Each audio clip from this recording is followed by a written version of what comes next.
जय श्री राम। बुध ग्रह का राशि परिवर्तन होने वाला है। सिंह राशि के जातकों 2 अक्टूबर को बुध राशि बदलेंगे और 24 अक्टूबर तक अब वो तुला राशि में रहेंगे। आपके लिए अगर देखा जाए तो बुध ग्रह हमेशा से एक फेवरेबल प्लेनेट की तरह उन्होंने काम किया है। उसके पीछे रीजन ये है कि सिंह राशि से 11वें घर और दूसरे घर दोनों की जिम्मेदारी बुध संभाल रहे हैं। अब 11वां घर मेरी सोर्स ऑफ इनकम है, मेरी तरक्की, मेरा प्रमोशन, मेरा सोर्स ऑफ इनकम 11वें घर में आता है। या क्योंकि ये कर्म से दूसरा भाव है कि मैंने जो कर्म किया उसका रूप में मुझे धन मिला या नहीं, मेरे 11वें घर से पता लगेगा।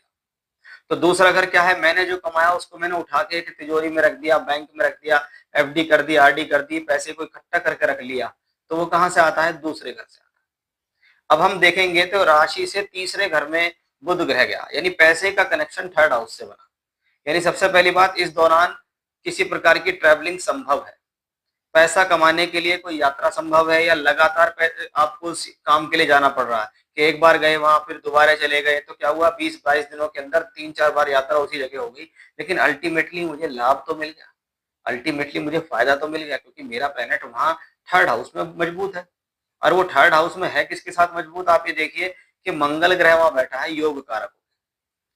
अब 2 धन भावों का स्वामी है, तो क्या करेगा, अभी 11वें का मालिक तीसरे घर में, लाभ प्राप्ति के लिए की गई यात्रा, लाभ प्राप्ति के लिए किया गया बदलाव, लाभ प्राप्ति के लिए किया गया कम्युनिकेशंस हमको फ्रूटफुल है, हमारे लिए फायदा देने वाला है, हमें लाभ देने वाला है, ये कॉम्बिनेशन। अब दूसरे घर का मालिक भी तीसरे घर में है, जो कि अपने से दूसरे में है, तो भावात भवम सिद्धांत के अनुसार दूसरे से दूसरे में गया है, इसलिए ये फाइनेंशियल कंडीशंस को स्ट्रॉन्ग करता है।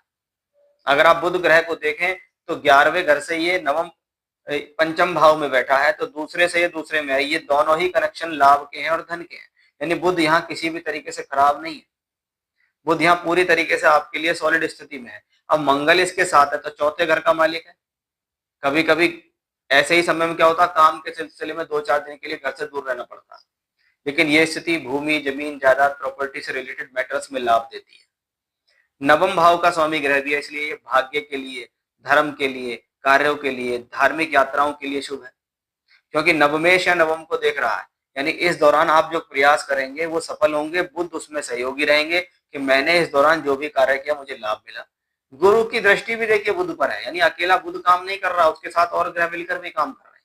और गुरु कौन है, पंचमेश, तो शिक्षा से, विद्या से, बुद्धि से और ज्ञान से धन अर्जित करना, एजुकेशनली अच्छा हो जाना, धन के लिए अच्छा होना। ओवरऑल देखें तो ये बुध बहुत सॉलिड है और अपने इस छोटे से गोचर काल समय में आपको बहुत कुछ सपोर्ट करेगा और बहुत कुछ अच्छा देगा।